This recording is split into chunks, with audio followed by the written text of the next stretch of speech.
مر الصيف ثقيلا على السوريين كسابقاته من الفصول الأخرى، مليئا بالدم وبكاء الثكالى وحرمان الأطفال من طفولتهم، بل وحرمان الشعب من كل شيء سوى الشهيق والزفير. في هذه السنة والسنوات الثلاث التي سبقتها، بعد ربيعهم الذي انتفضوا فيه وتأملوا رحيلا مبكرا لطاغية الشام الذي كتم نظامه على أنفاسهم لعقود، وها هي الأشجار تخلع عن نفسها ثوبها القديم وتتحضر لاخضرار جديد وحياة جديدة، ولا تعلم ما يدور حولها، بالرغم من أنها لم تسلم مثلها مثل البشر من القصف والقطع في أيام الشتاء الباردة. ولكن هذه هي سنة الحياة، بعضهم يموت والآخر يحيا، وتستمر الحياة بكل أشكالها.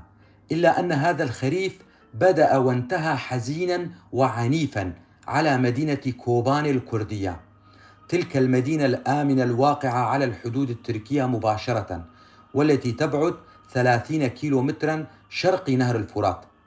فقد هاجمتها قطعان الدولة الإسلامية في العراق والشام داعش في منتصف شهر أيلول، وحاصرتها واستطاعت في أقل من شهر السيطرة على كامل ريفها، مما تسبب بهجرة القسم الأعظم من أهلها والتوجه إلى تركيا، كونهم كانوا على علم تام بأن من يقع في يد هؤلاء لا ينجو. هذه المنظمة الإرهابية تنظر للكرد على أنهم مرتدون عن الدين الإسلامي، ونظرتها هذه تنبع عن خبث كي تقنع أعضاءها الأغبياء باستباحة هذا الشعب. تمت محاصرة كوباني من جهة الجنوب والشرق والغرب، وفي الوقت ذاته حشدت تركيا قواتها على الحدود الشمالية لهذه المدينة تحسبا لأي طارئ، ومتمنية في الوقت ذاته سقوط المدينة بيد تلك القطعان كي يخسرها الكرد، ولكن انكسرت أمنيتها أمام عناد وإرادة القوات الكردية.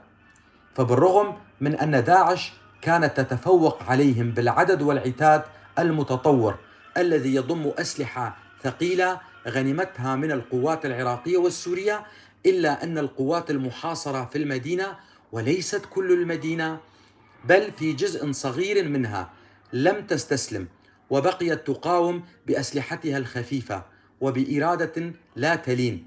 فالمعركة لم تكن معركة بقاء السيطرة على هذه المدينة، وإنما كانت معركة وجود الكرد، فهدف داعش كان إنهاء وجود الكرد وتقطيع مناطقهم عن بعضها بعضا. وهذا ما كانت تطمح إليه تركيا، التي منعت في البداية مرور المساعدات العسكرية عبر أراضيها التي كانت ستأتي من إقليم كردستان العراق، ما حدا بالتحالف الدولي إلى إلقاء المساعدات العسكرية التي كانت تشمل الأسلحة والمواد الطبية إلى القوات الكردية من الجو عن طريق طيرانها. لم تكن تركيا تعلم بأن الكرد لديها لن يبقوا صامتين إزاء سياستها هذه، فقد انتفضوا في كل المناطق الكردية كردستان الشمالية بوقت واحد، وكانت إشارة البدء الضرب على الطناجر، ومن ثم إطلاق الرصاص في الهواء وخروج الناس للشوارع في مظاهرات عارمة تنديدا بالحصار المفروض على كوباني. واستشهد العشرات من الشبان الكرد في تركيا أي كردستان الشمالية على يد القوات التركية.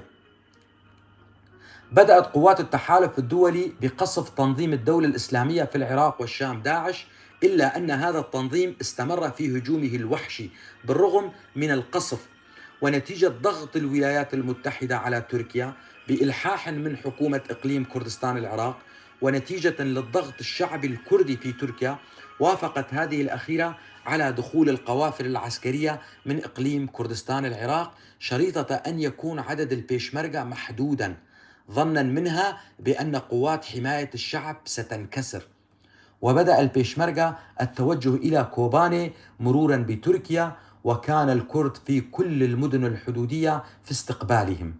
وهذا كان بمثابة الصدمة للدولة التركية، كون الكرد أصبحوا رقما صعبا في المنطقة لدرجة أن قافلة البيشمركة تأخرت 8 ساعات عن الوقت المحدد للوصول، نتيجة خروج الناس لاستقبالهم في تركيا أي كردستان الشمالية. علما أن قوات حماية الشعب المقاومة في كوباني كانت بحاجة المساعدات العسكرية العاجلة، كونهم كانوا تحت رحمة قذائف ومدافع تنظيم الدولة الإسلامية في العراق والشام داعش المتطورة، إلا أنهم لم يستسلموا، فعقيدة الإيمان بالأرض كانت تحكمهم، وبرهنوا للعالم بأن الكرد شعب تواق للحرية والحياة يقاتل كي يعيش، بعكس عناصر تنظيم الظلام داعش الذين يقاتلون كي يموتوا وينعموا بجنة هم وضعوا شروط الرحيل إليها وهم أبعد البشر عنها، هذا إن كانوا يتصفون بصفات البشر.